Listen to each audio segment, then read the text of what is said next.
From faraway lands, we arrived, led by hope and fueled by the dreams we held close. We left behind the comfort of the familiar, bringing with us more than belongings. We brought determination, faith, and the courage to start anew. Every step forward was a brave stride into the unknown, navigating change, challenges, and a different way of life. But in Darwin's welcoming arms, we discovered more than shelter. We found belonging, possibility, and the chance to rebuild. This is more than a journey, it's a transformation. A testament to strength, perseverance, and the power of believing in a brighter future. From Home to Darwin. I'm Lee, 46 years old, from Ormoc City.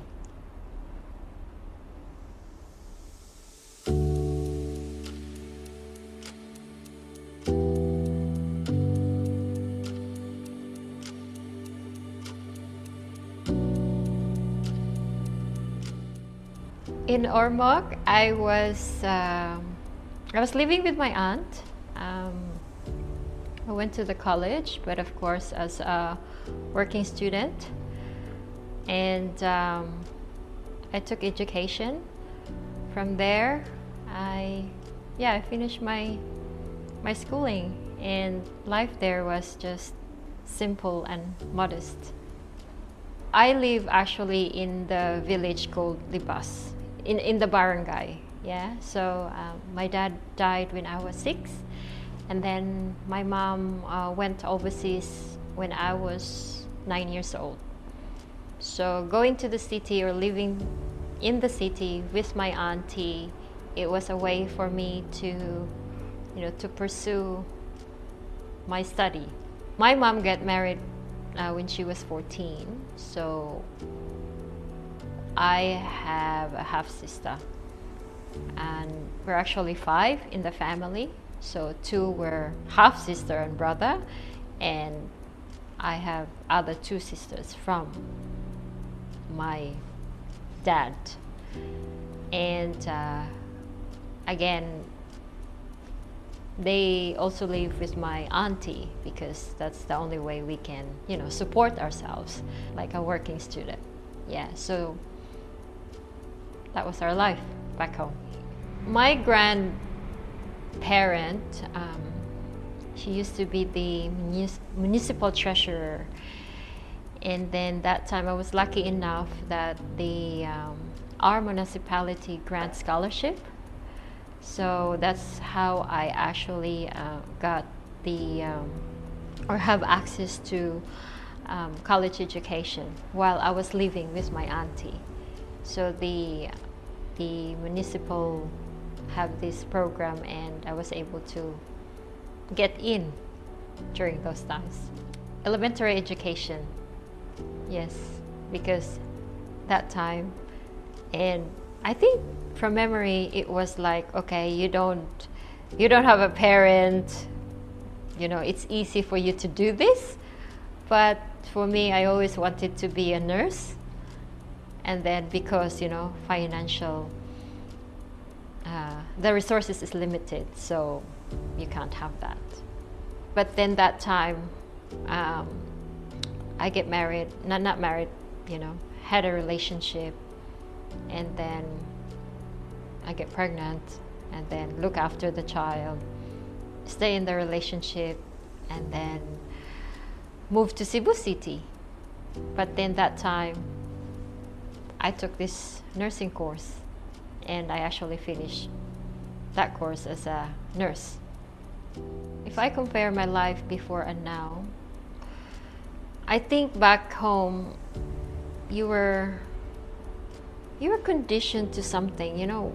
Filipino are very academic, so all your life revolves around that, and then that's the only thing it's either you get married or you finish your education, and then after that you apply and get the job. But then for me as a woman, you fell in love and you think that that's your life. And then there's another story where, okay, you need to find a job, but life in the Philippines is quite difficult and different. It's because, you can't be this, well, for me, in my experience, you can't be this person while you're looking after a child. It's either you're 100% fully mom, or you're working and someone else looking after your child. But my journey was, I had the opportunity to look after my son. I had the opportunity to ask actually my sister to come here just to experience something different. And then I came to Darwin in 2009. So it was, for me, I just needed that space. I just needed that, something different that you're accustomed to. Something new that you can think that new in your life. That was for me. That was the initiation of how I get into Darwin. I remember 2 a.m. and I get out and it was so hot. And then when I look at the surrounding, I said to myself, wow, this is Australia? Where's everybody? But then, I was excited because, it's totally new. That was actually my first time to travel international. So the emotions were there, the excitement was there, and the expectations was there. But then when I went out, I was like, oops, okay. It was dark, it was not a lot of trees.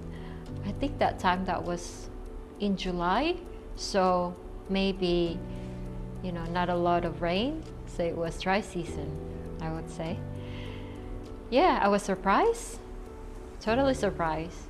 Because, back home, we are exposed ourselves to big malls, lots of people, and then coming here, you have this expectation that Australia is similar to Hollywood. But then, oops, no, it's not. I traveled with my son. My son that time was 4 years old. That time as well, one of the reasons that I needed to get away is I chose to leave the relationship because I remember it was toxic and it was an escape for me coming here to Darwin. That was my story. Sometimes when you long for something, you only long for one thing. But then there are also challenges that goes with that. And yes, I escaped from the things I always wanted to escape, but there lies another challenge, which is a new environment. You have to learn everything. You can't see people because they're always working. Navigating yourself in the new environment, learning how to read the maps. And then, back home, it's easy to get tricycles and that, but here you have to walk. They have this spot where, like the bus. So you have to walk because you can't call someone to take you to the bus. It's just the way of living here, the standard and the lifestyle here. And that's new. That was new. And then there's also some sort of safety that people talk to you about, like, okay, don't walk alone. So you're confused and you're lost. That was the biggest challenge I experienced here.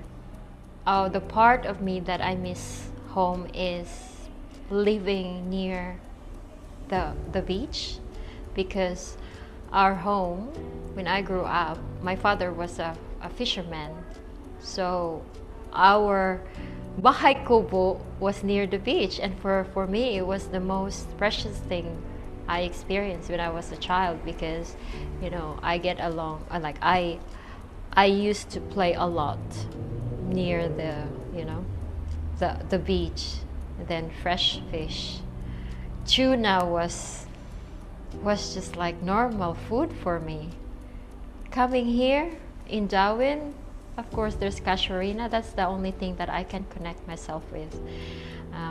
Yeah, I used to live in Brisbane, and Brisbane for me was too far away from home. I didn't feel like I have a place there. It's because I miss, the ocean, the breeze, the feel of you're alive.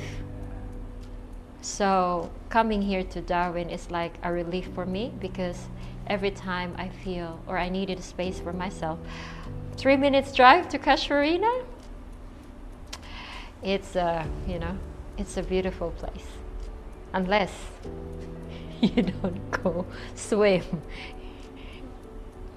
because there are crocodiles there. You don't know. So yeah, that was the big thing for me. That the connection from home and here in Darwin is the ocean. When I came to Darwin, that was in 2015. When I started my coaching journey, I found Red Cross. Red Cross is the best community support I have. It helped me as well, support what I'm doing when it comes to coaching women, providing workshop for multicultural women. So I am still with Red Cross for 7 years, and that's how Miss Multicultural was born, kind of part of it, because my journey as a migrant, I found a place where you are not judged or not being judged, because everyone has its own dialect, so you don't know if those people are talking behind your back because they have their own language. And you feel at home. It's a safety place for me, because they welcome you like as who you are, not your job, not your titles, but who you are as a person.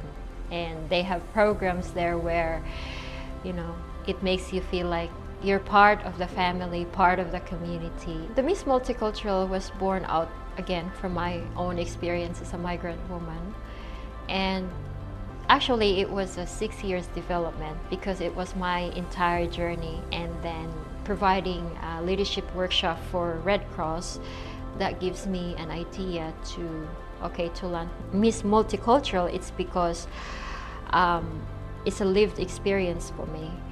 So Red Cross has its own program, but Miss Multicultural is different. So Red Cross supported you when you arrive, and Miss Multicultural supported you after you arrive. Give yourself maybe 2 to 3 years to get to know this place. Within that time frame, you can choose who you want to become. So for me, I selected the great traits of the Filipino and great traits of Australian, and I combined that as one, and that is me, and that is also Miss Multicultural. So for me, it's always what's next for you, and what's next for you is Miss Multicultural, creating a platform where women can be supported through their next journey of living in Australia. You don't need to change who you are, you just need to be supported of who you are becoming as a person. That is Miss Multicultural. Miss Multicultural is, for me, it was a big stretch for me, because normally when I help people, it's one-on-one only. But Miss Multicultural, as you said, different culture, and you have to adjust. You have to know them, what their style. But there are common things that stood up. The respect, the standard, the communication, that is universal to every culture. If you have that quality of being respectful, open to communication, willingness to learn, then you have an edge in life, because those skills are helpful. It doesn't matter if you're Filipino, it doesn't matter if you're Indonesian, it doesn't matter if you're Indian, those behaviors and standards are universal. Miss Multicultural is all about empowerment. That is the foundation. You have to learn those empowering words, actions that aligns to your values, because the word empowerment is universal as well. Even if you practice Hinduism, what are the values of those culture? Still the same. Being respectful, communicate clearly. If you feel like a situation where you feel challenged, you communicate that so that you can able to express your feelings in the right way and getting some help. It's all the same. We're all the same in this world. Coming to Australia changed me a lot. It gives me a sense of freedom. It gives me a sense of purpose. I did not know personal development before, and coming here is one of the greatest things that happened to me, knowing that I can actually do something for myself. I can create something for others. I can have a sense of purpose. For me, if I'm just a mother, that's so boring life for me. I could not visualize myself being just a mom. Mom is the greatest thing to do for your kids, but in order for you to be great with your kids, you need to be a great example for your children. You can't be stuck, because your kids are evolving. So once they're evolving, you evolve as well, because they look up to you. You're the person that is their hero, and if you're stuck, then kids will be stuck. So that's how life, same with life. If you're not living, you're dying. So live, grow, evolve, expand. Whatever you want to do, as long as you're doing the right thing, and that matters most. If we move out from our country, we're called migrants. It comes with the dreams and belief that you can do it. So if you want to go out or live your dreams. Do not limit yourself. Do not limit yourself, and find support. Find support that can really support you mentally, emotionally, because that's very important. Because coming here to another country, it will turn you upside down when it comes to changes, habits, how you deal with people, going to workplace, everything. So that support person is very important, because if you don't have that, it's not good. Migrants coming to Australia, it's not just a numbers, We are people, we have emotions, we have dreams, and actually we have stories as well to share. Stay tuned right here on Enhanced Down Under for more powerful and inspiring stories of migrants who dared to dream and found their new beginning in Darwin. From courageous journeys to life-changing moments, we shine a light on those who've built a brighter future for themselves and their families. Real people, real stories, real hope, only here on Enhanced Down Under.